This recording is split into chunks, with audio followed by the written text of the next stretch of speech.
Takže čaute, volám sa Sabi a chcela by som sa s vami podeliť o moju skúsenosť s mojimi vláskami.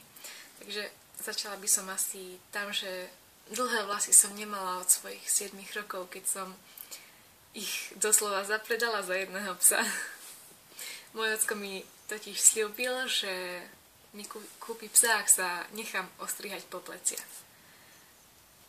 A keď som mala asi 13 rokov a som si vlasy začala aj farbiť, tak sa mi úplne zničili a som ich už mala ako chemlon. A som sa rozhodla teda, že pôjdem späť na prírodzenú farbu, ale bolo to ťažké, lebo mne už potom veľmi nerástli vlasy. Každé 3 mesiace, jak som sa strihala, tak som musela odstrihnúť viac, jak mi stihlo za ten čas narásť. A v januári mi sa ozvalo aj moje zdravie a som asi 2 mesiace bola na antibiotikách a vtedy mi dokonca moje vlasy začali ešte aj dosť rapidne vypadávať. Takže som z toho už mala akurát tak dosť.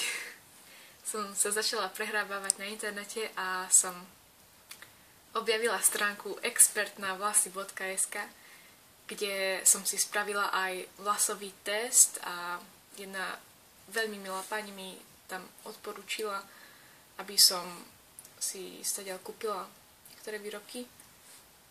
A keď som ich začala používať, tak už hneď po 2 týždňoch som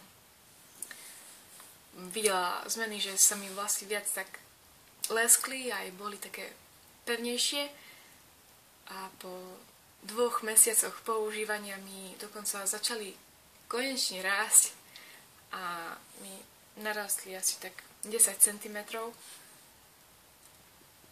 A sú úplne také, aj na dotyk, také zdravšie. Aj moja mamka si to hneď všimla, aj ona si potom objednala stadiaľ tie výrobky.